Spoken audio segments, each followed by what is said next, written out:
Trust is like a perfect golf swing. One wrong move, and everything falls apart. When my daughter passed me a note during our family trip, I had no idea my 15-year marriage was about to shatter. Some betrayals cut deeper than others. Some secrets demand retribution. My name is Mitchell Donovan. I'm 48 years old and the proud owner of Fairway Pines, one of the most prestigious golf clubs in Scottsdale, Arizona. I built this business from the ground up after spending my 20s as a lifeguard and rescue swimmer. Those years taught me how to stay calm in a crisis, a skill that would be tested in ways I never imagined. I met Rebecca at a charity fundraiser 15 years ago. She was stunning, auburn hair, intelligent green eyes, and a smile that could light up the darkest room. She worked in public relations for a major hotel chain, and her confidence drew me in immediately. We were married within a year, and soon after came our two beautiful children, Tyler, now 14, and Lily, just 8 years old. For most of our marriage, things were good. Not perfect, no marriage is, but solid. We built a life in our upscale Paradise Valley neighborhood, hosted barbecues for the club members, and watched our kids grow. Rebecca continued her PR career, eventually starting her own consulting firm. I was proud of her success and supported her late meetings and networking events. Like a fool, I never questioned why those events kept running later and later. The first change I noticed was in her phone habits. Rebecca had always been attached to her device. Part of the job, she'd say. But suddenly, she'd turn the screen away when I entered a room. She'd step outside to take calls. She'd laugh in a way I hadn't heard directed at me in years. Who was that? I asked one evening after she ended a call the moment I walked in. Just Sandra from the Westlake account, she replied, tucking her phone into her pocket. We've got a situation with her spring campaign. I nodded, not pushing despite the knot forming in my gut. Sandra from Westlake was in Maui that week. I knew because her husband had mentioned their anniversary trip during our golf game just days earlier. That night, Rebecca suggested we should celebrate our upcoming 15th anniversary at her family's lakeside cabin in Sedona. It seemed like the perfect opportunity to reconnect, to recapture what we'd been missing. Let's bring the kids, I said, watching her reaction carefully. I was thinking it could be just us, she replied, her eyes not quite meeting mine. Mom and Dad could take the kids. No way, I insisted. This is a family tradition. Tyler and Lily would be devastated to miss our annual fishing trip. Rebecca reluctantly agreed, but something in her expression made me uneasy. Little did I know, that cabin trip would change everything I thought I knew about my wife and the life we built together. The morning of our anniversary trip dawned bright and clear, typical Arizona perfection. I loaded our SUV while Rebecca made last-minute calls from our bedroom. Through the window, I caught glimpses of her pacing, speaking in hushed tones. When she noticed me watching, she quickly ended the call. Just confirming some details with the office, she explained, too smoothly for my liking. Tyler slouched against the car, headphones firmly in place, while Lily bounced around the driveway, excited about our weekend adventure. Dad, can we go fishing as soon as we get there? Lily asked, her brown eyes serious beneath her Phoenix Suns cap. You bet, kiddo. Just you and me at dawn like always. I ruffled her hair, noticing she'd packed her own small backpack, meticulously organized with her fishing gear and notebook. The drive to Sedona started pleasantly enough. The desert landscape gradually gave way to red rock formations and pine forests as we climbed in elevation.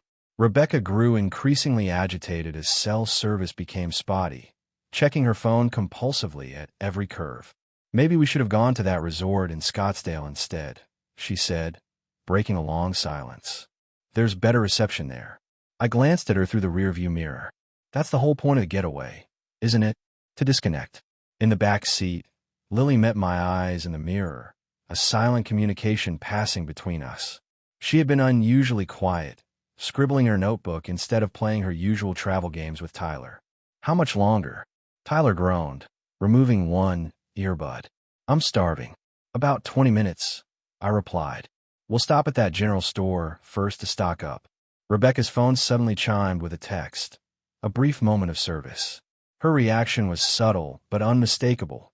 A quick intake of breath, fingers moving rapidly to respond before the signal disappeared again. Work? I asked casually. Just Sandra checking we arrived safely.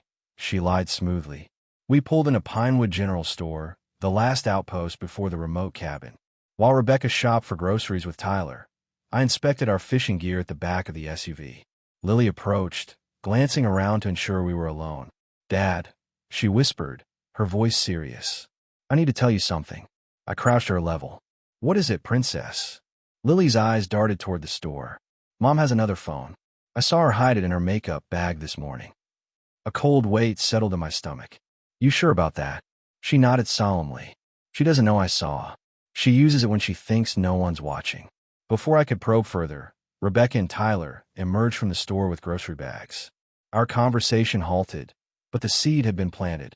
My wife wanted to celebrate our anniversary at her family's remote cabin.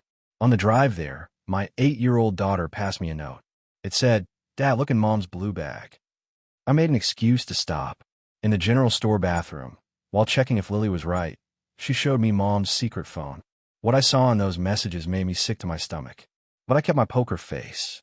I'd learned long ago never to reveal your hand too early, especially when you're holding losing cards.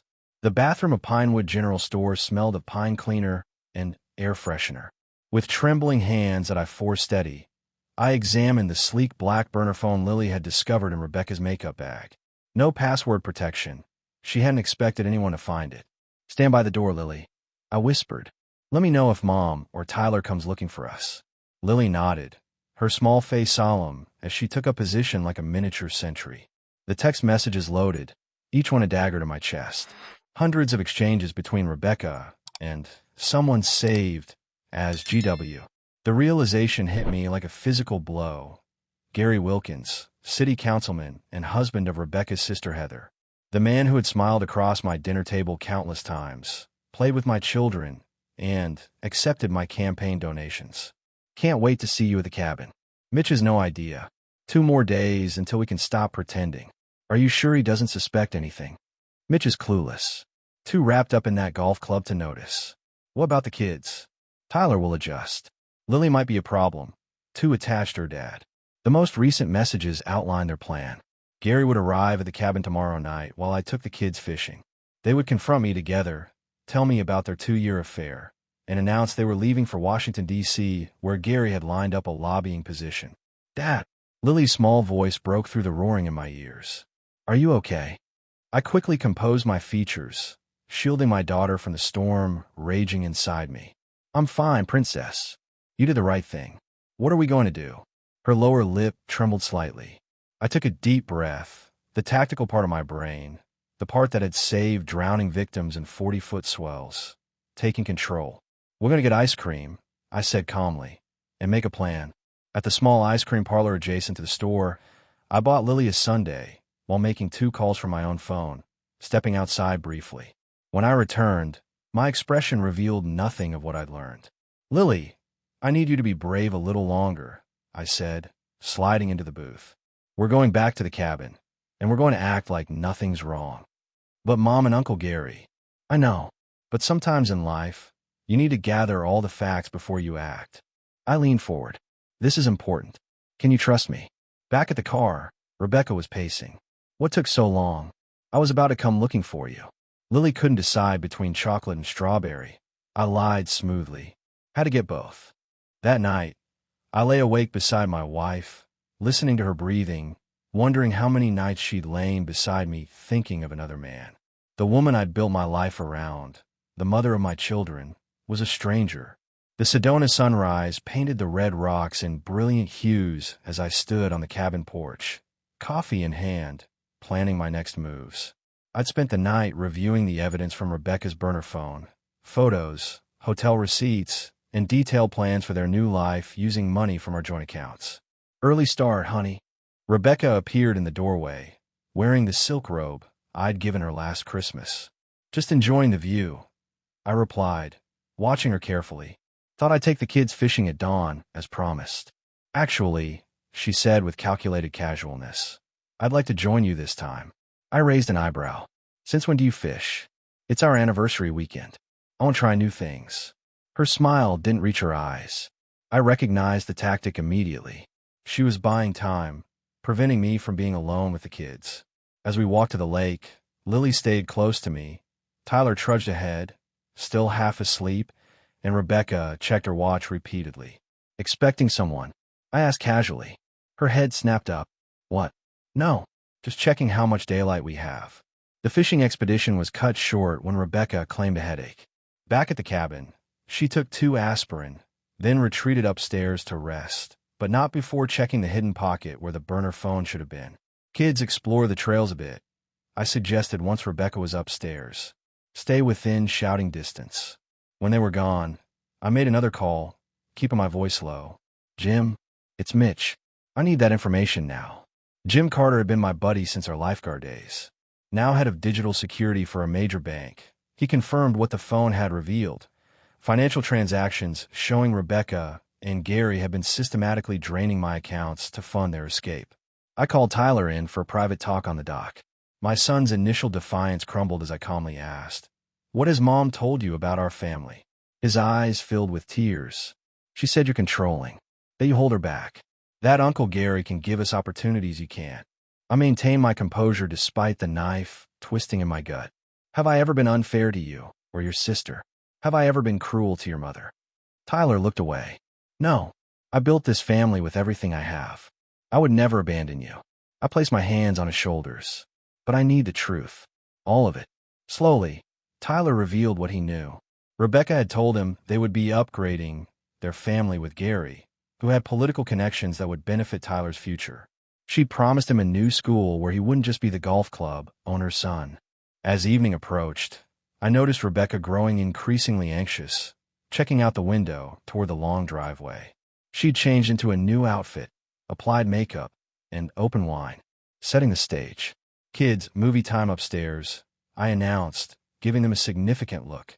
Popcorn and all. Once they were safely above, I poured myself a whiskey and sat opposite my wife at the kitchen table. 15 years, I said quietly. She set down her wine glass. "What's that supposed to mean?" "It means I know, Rebecca. I know about Gary. I know about Washington. I know about the money you've been moving from our accounts." Her face cycled through shock, denial, and finally cold calculation. "How long have you known?" "Long enough." The sound of tires on gravel interrupted us.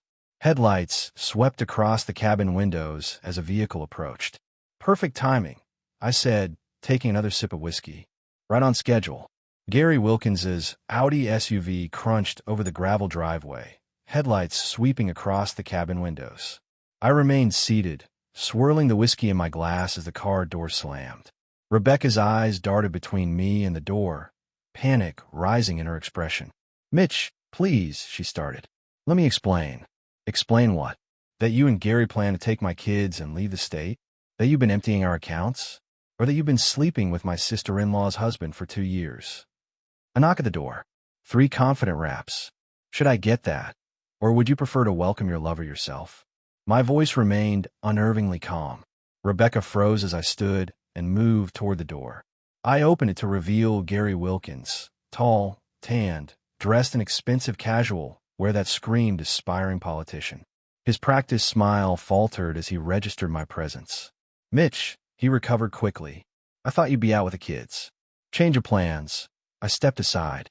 "Come in. We were just talking about you." Gary entered with the confidence of a man who believed he held all the cards. The same confidence I'd seen in drowning victims who didn't realize they were already in trouble. "Rebecca," he acknowledged with a nod, maintaining a facade of casualness. "I thought we agreed on timing."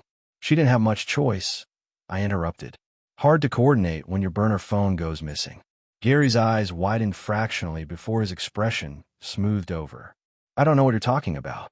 I pulled the phone from my pocket, tossing it on the coffee table. 2 years of messages say otherwise. Rather explicit ones at that. Gary's jaw tightened as Rebecca stepped forward, switching tactics from denial to reasonableness. "Mitch, we didn't want it to happen this way," she said. "We were going to tell you tomorrow. Properly. With dignity." "Dignity." I laughed, a sound devoid of humor. "Is that what you call planning to take my children across state lines? Draining our accounts? Turning my son against me?" Gary took a step forward, hands raised placatingly. "Look, we should all calm down. We're adults here. These things happen. These things." My voice dropped dangerously. "You mean betraying your wife, who happens to be Rebecca's sister? Those things?" Gary's confident facade cracked slightly. Heather and I have been growing apart for years. It's complicated. Not as complicated as the financial trail you've left, I countered. Or the ethics violations the state bar might find interesting. A creak on the stairs interrupted us. Lily stood halfway down, her small face solemn. Dad, is everything okay? Everything's fine, princess, I assured her. Uncle Gary just stopped by to talk about grown-up things. Head back upstairs. After Lily reluctantly retreated, I turned back to the adulterers. Here's what's going to happen. Gary, you're going to leave now. Rebecca, you can go with him if you want, but the kids stay with me tonight. You can't decide that, Rebecca protested. They're my children too. Should have thought about that before planning to kidnap them to D.C. I replied evenly. Don't worry, we'll sort out custody through proper channels. Unless you prefer I call the Bar Association about Gary's creative accounting. Gary's face drained of color. What are you talking about? I retrieved my phone, displaying a series of transaction records Jim had sent over. $275,000 over 15 months. Diverted from your campaign fund through Rebecca's PR company. Creative, but not quite legal. You're bluffing, Gary stammered, but the fear in his eyes told me otherwise. Your mistake was using Rebecca's company as a pass-through, I explained. Jim Carter at First National Cybersecurity Division found the pattern in minutes. He's quite good. Helps the FBI with financial crimes. Rebecca looked between us, her carefully constructed future crumbling. You set us up, she accused. This cabin trip was your idea, I reminded her. I just played along once Lily showed me what was happening. Gary recovered, anger replacing shock. You can't prove anything without exposing your own investigation methods. I smiled thinly. I don't need to prove anything in court yet. Right now, I just need you both to understand the situation. You're not holding any cards here. I pulled out another document from my jacket pocket. This is a record of every dollar removed from our joint accounts over the past year.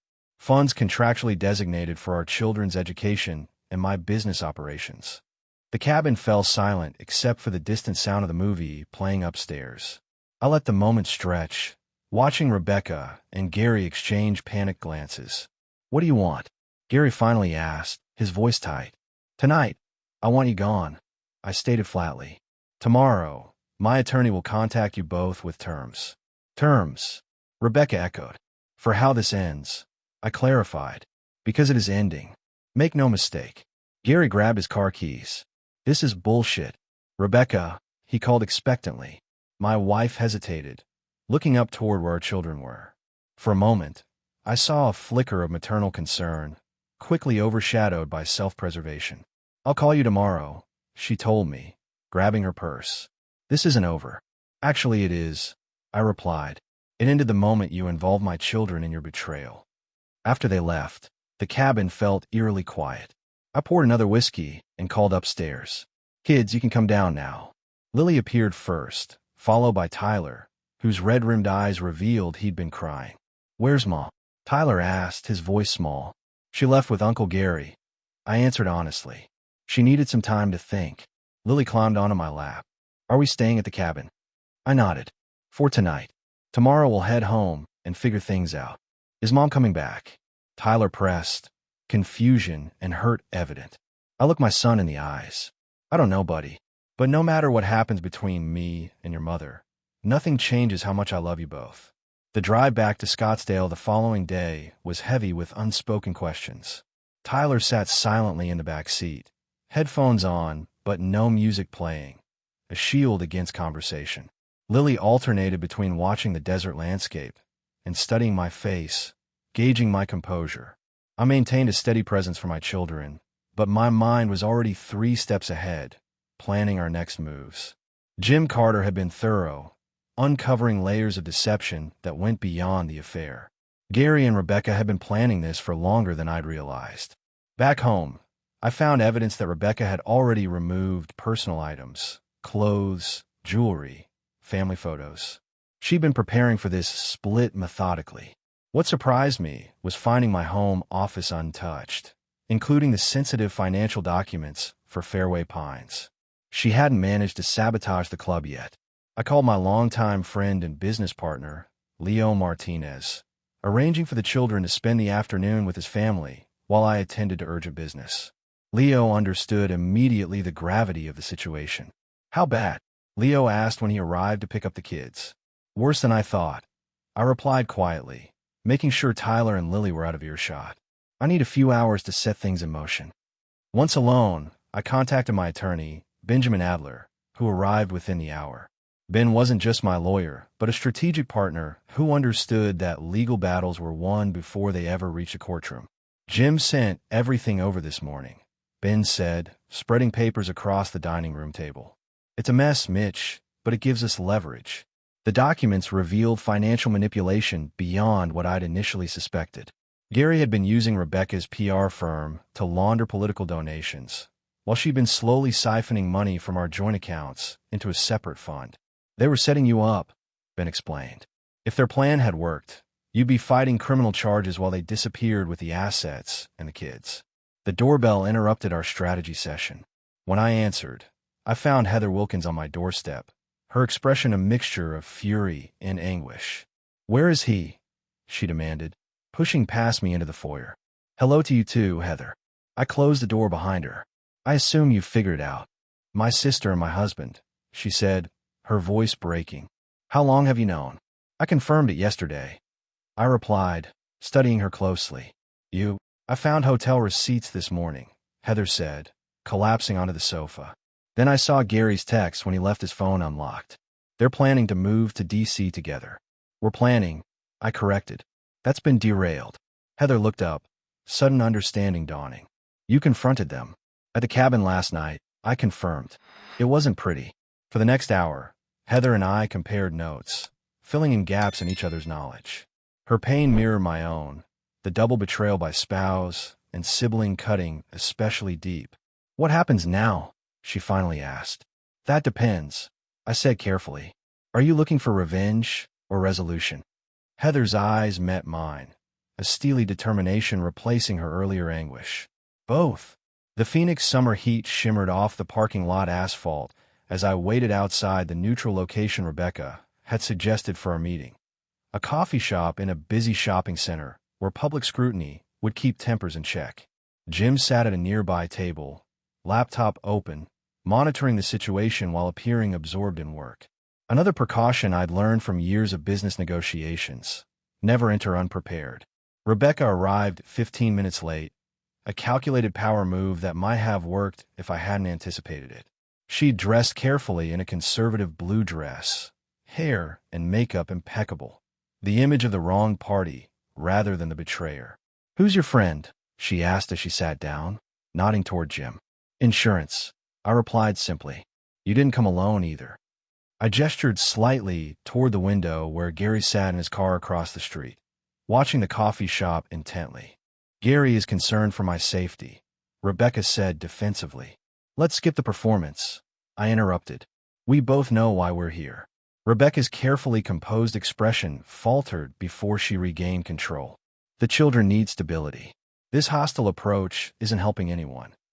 That's rich coming from the woman who planned to disappear with them to D.C., I noted. But you're right about one thing. They do need stability. That's non-negotiable. Rebecca leaned forward. I'm their mother, Mitch. Courts favor mothers. Courts also take a dim view of parents involved in financial fraud who attempt to flee state lines with children, I countered, sliding a manila envelope across the table. These were filed with the court this morning. Rebecca opened the envelope with trembling fingers, scanning the documents inside. Emergency custody petition? You can't do this. Page 4 might interest you, I said mildly. The judge granted the temporary order. I have sole physical custody until the hearing next week. Rebecca's composure cracked. This is temporary. I'll fight you on this. You could try, I acknowledged. But first, you might want to check with Gary about his meeting with the State Election Commission this morning. Heather provided some interesting documentation about campaign, fund, misappropriation. The color drained from Rebecca's face. You and Heather are working together. Let's just say we have aligned interests, I replied. She's meeting with the divorce attorney who handled the Johnson split. Remember them? He got full custody, and she got nothing. Rebecca's eyes darted to her phone, clearly wanting to warn Gary. What do you want, Mitch? Money? The house. I want my children protected, I stated. I want what's rightfully theirs secured. And I want you and Gary to face the consequences of your actions. Rebecca's expression hardened. Gary has connections, powerful people who, like Senator Weber, whose campaign funds were among those misappropriated. I interrupted. Or James Miller at First Bank, who's already cooperating with investigators. The names visibly shook Rebecca. How did you? Jim is very thorough. I explained, nodding toward my friend. And people like Gary always leave trails when they think they're too clever to be caught. Rebecca glanced toward the window where Gary was now standing beside his vehicle, watching intently. What kind of settlement are you proposing? Ben will contact your attorney with terms, I replied. But here's a preview. You can walk away with your freedom and a clean record, or you can fight and risk criminal charges. Your choice. 6 months passed like a desert storm, intense, disorienting, and leaving a transformed landscape in its wake. The legal proceedings ended with a settlement that favored me on every meaningful front. I received full custody of the children, with Rebecca granted supervised visitation twice monthly. Fairway Pines remained under my sole ownership, untouched by the divorce proceedings. Gary wasn't so fortunate. Heather's evidence, combined with Jim's financial forensics, resulted in an ethics investigation that ended his political career. The last I heard, he'd moved to Nevada, alone and working for a middling consulting firm, a far cry from his Washington ambitions. Rebecca attempted reconciliation only once, 3 months after the cabin confrontation. She appeared at Fairway Pines during a charity tournament, elegantly dressed and visibly nervous. Can we talk? She asked, approaching me at the clubhouse bar. We're talking now? I replied evenly, sipping my scotch. I made a terrible mistake, Mitch, she said, her voice breaking. I miss the kids. I miss our life. The life you were willing to abandon, or the lifestyle you can't maintain without my income. Her flinch told me I'd hit the mark. That's not fair. None of this is fair, I countered, especially not to Tyler and Lily. Tyler had struggled the most with the adjustment. His counselor explained that teenagers often blame themselves for their parents' failures. I made sure to include him in the business, teaching him the operations of the club, giving him purpose and connection when he needed it most. Lily, surprisingly resilient, adapted to our new normal with determination. She appointed herself my unofficial assistant, checking on the house when I was at the club, ensuring Tyler didn't retreat too far into solitude. One evening, Leo and his wife invited us for dinner. As the kids played in the pool, Leo handed me a beer on the patio. You're doing good, Mitch, he said, watching the children splash and laugh. Real good. Some days are harder than others, I admitted. That's life, Leo replied. But you saved those kids from a world of hurt. That counts for something. He was right. Despite the pain, despite the betrayal, I protected what mattered most. And in doing so, I discovered strengths I didn't know I possessed. 1 year after the cabin confrontation, I stood on the first tee of Fairway Pines, watching Tyler line up his drive. At 15, he'd grown 3 inches and developed a swing that drew admiring glances from club members. Lily sat in the cart, keeping score with meticulous attention to detail. Nice and easy, I coached as Tyler addressed the ball. Let the club do the work. His drive split the fairway, drawing applause from the group waiting their turn. Tyler tried to hide his smile, but I caught it, a glimpse of the carefree boy he used to be. After our round, we gathered at the renovated clubhouse for lunch. The redesign had been my focus over the winter months, transforming the space into something entirely new. Like our family, it retained its foundation while embracing a different future. Dad, Lily asked between bites of her sandwich, is Heather coming to my recital next week? She wouldn't miss it for the world, I assured her. My relationship with Heather had evolved gradually from mutual support in crisis to genuine friendship. We'd been each other's lifeline during the darkest days, and that connection remained. Rebecca had finally accepted reality, moving to California for a fresh start. Her visits with the children had become less fraught, more focused on rebuilding trust. It would be a long road, but for the kids' sake, I encouraged the relationship while maintaining clear boundaries. That evening, as we walked the back 9 in the fading light, a family tradition we'd reclaimed, Tyler asked the question he'd been holding back. Are you happy, Dad? Really happy. I considered his question carefully. I'm at peace, I answered honestly. And I'm proud of us. how we've handled everything life threw our way. Lily took my hand as she had when she was small. We're like a three-person team now. The best team, I agreed, squeezing her hand. As the Arizona sunset painted the course in brilliant oranges and reds, I felt a profound sense of gratitude. The worst betrayal of my life had ultimately revealed the best parts of myself, my capacity for resilience, forgiveness, and unconditional love. We hadn't just survived. We'd rebuilt, stronger and wiser than before.